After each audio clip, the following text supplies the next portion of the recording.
Hello, this is Chef John from foodwishes.com with Butter Puff Biscuit Dough. That's right, if puff pastry and biscuit dough had a baby, this would be the result. And I know a lack of reproductive organs makes that scenario impossible, but what's not impossible is a dough that comes out remarkably similar to a puff pastry, using a much simpler, much less fussy procedure. So this is the dough I teased during our Apple Roses pastry video, and I promised I'd show you how to make it, so here we go. And it's going to sound a little odd, but before we make the dough, we have to make a dough. And to do that, believe it or not, we're just using 2 ingredients. So in the bowl of our stand mixer, I'm going to add some self-rising flour, along with some cold fresh water. And using our dough hook attachment, we will knead that for a couple minutes until we have a nice soft, very, very slightly elastic dough. And one reason this method is going to be much simpler than a traditional puff pastry is that the base for that is actually a yeast dough, which is slightly more involved, plus you have to wait for it to rise. But anyway, we'll mix that up, and when it's done, it should look and feel something like this. And once that's set, what we'll do is we'll wrap this up, because we need to chill this before it gets anywhere near the butter. And yes, I know we have some air trapped in there. Don't be alarmed.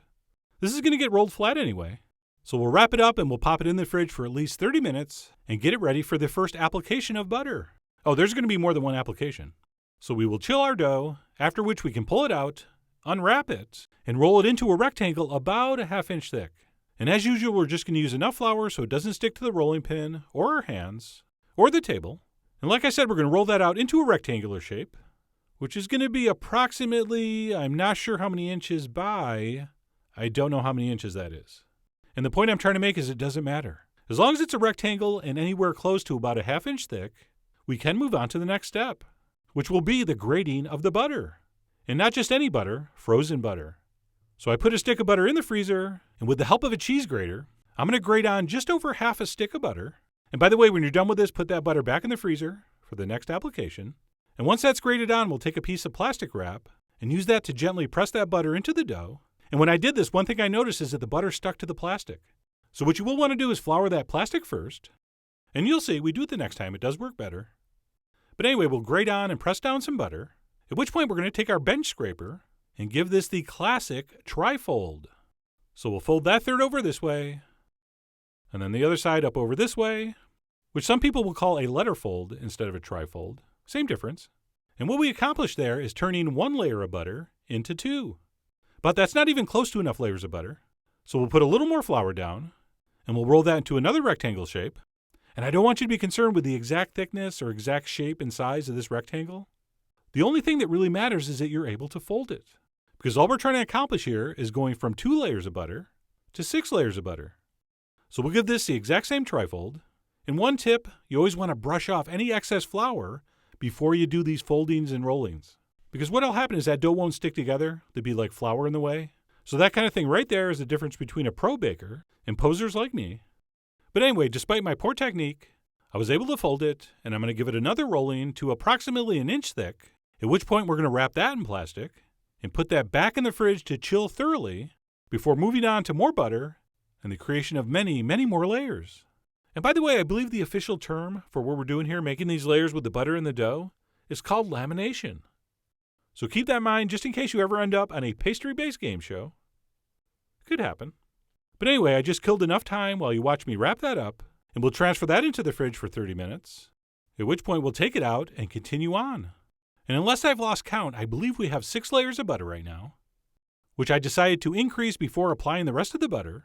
So stop me if you've heard this one before, but we're going to roll this out into a rectangle and do another trifold, which should then give us 18 layers of butter. And by the way, that's as far as I'm counting, because this gets into the hundreds, although I do fully expect you guys to continue counting. So we'll roll that into a rectangle and we'll give it the old trifold. And yes, it is more of a square than a rectangle, but again, it doesn't matter as long as you can fold it, creating, like I said, 18 layers. And then, yet again, we will roll it back out into a rectangular shape about a ½ inch thick. And I guess since my rectangle was too square last time, I overcompensated and did a little bit of an extra long rectangle. But as I keep saying, it doesn't matter. So we're going to roll that out and then grab our butter from the freezer and grate that over just like we did the first time. And speaking of the first time, I should have mentioned, we probably don't want to do our butter all the way to the edge. So once you're done grating, you can kind of sweep that butter in a little bit from the edges.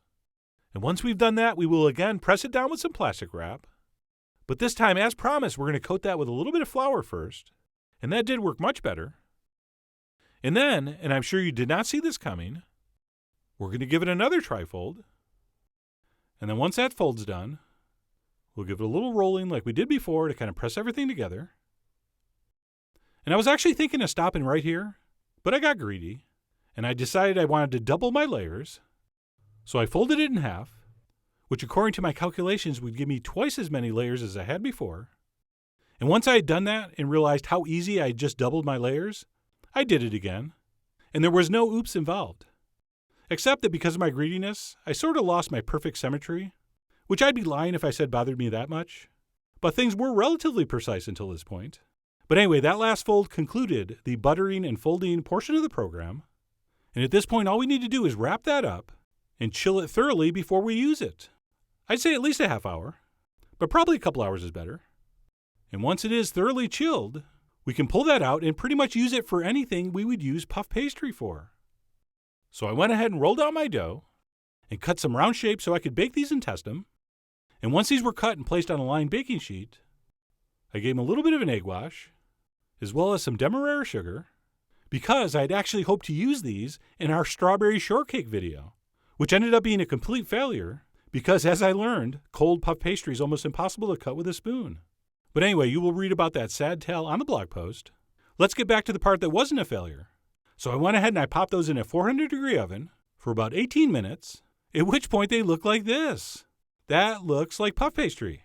And it pretty much was. So let me tear one of these apart, which happened without barely touching it.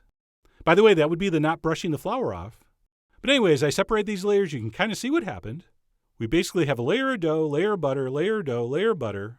And that happens, I'm estimating, a couple hundred times. Of course, I still had to bite in to double check. And it was very good and extremely croissant-like. So to summarize, I was incredibly happy with how this came out. And I forget who said if I knew I was going to live this long, I would have taken better care of myself.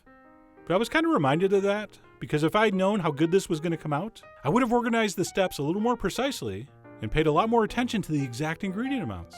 But I didn't. So we may or may not fine-tune this in the future. But in the meantime, I really do hope you give this a try.